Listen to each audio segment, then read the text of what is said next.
اور اگر ان مظالم سے نجات دینے کی طرف اشارہ ہو تو بلا سے نعمت مراد ہوگی۔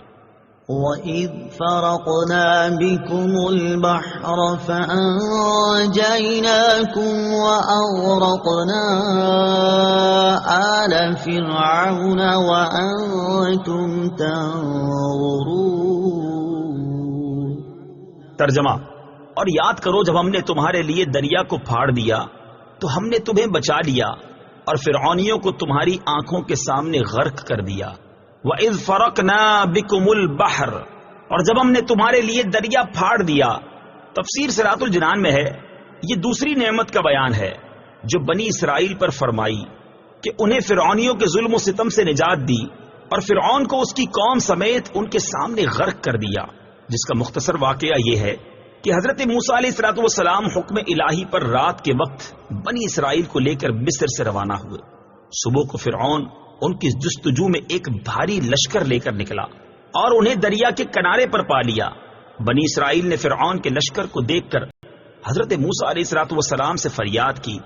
آپ علیہ السلام نے اللہ تعالیٰ کے حکم سے دریا پر اپنا عصا مارا، اس کی برکت سے عین دریا میں 12 خشک راستے پیدا ہو گئے اور پانی دیواروں کی طرح کھڑا ہو گیا، اور ان آبی دیواروں میں جالی کی مثل روشن دان بن گئے۔ بنی اسرائیل کی ہر جماعت ان راستوں میں ایک دوسرے کو دیکھتی اور باہم باتیں کرتی گزر گئی۔ فرعون بھی اپنے لشکر سمیت ان دریائی راستوں میں داخل ہو گیا، لیکن جب اس کا تمام لشکر دریا کے اندر آ گیا تو دریا اپنی اصلی حالت پر آیا اور تمام فرعونی اس میں غرق ہو گئے، اور بنی اسرائیل دریا کے کنارے فرعونیوں کے غرق کا منظر دیکھ رہے تھے۔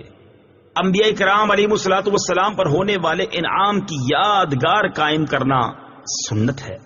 فرعونیوں کا غرق ہونا محرم کی 10ویں تاریخ کو ہوا، اور حضرت موسیٰ علیہ السلام نے اس دن شکر کا روزہ رکھا۔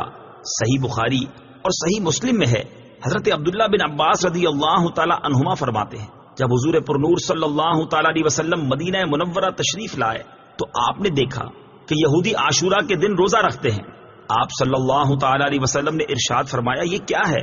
یہودیوں نے عرض کی، یہ نیک دن ہے، یہ وہ دن ہے جس میں اللہ تعالیٰ نے بنی اسرائیل کو ان کے دشمن سے نجات دی۔ تو حضرت موسیٰ علیہ السلام نے اس دن روزہ رکھا تھا۔ رسول کریم صلی اللہ تعالی علیہ وسلم نے ارشاد فرمایا، تمہاری نسبت موسیٰ سے میرا تعلق زیادہ ہے۔ چنانچہ آپ صلی اللہ تعالی علیہ وسلم نے اس دن روزہ رکھا اور اس دن روزہ رکھنے کا حکم ارشاد فرمایا۔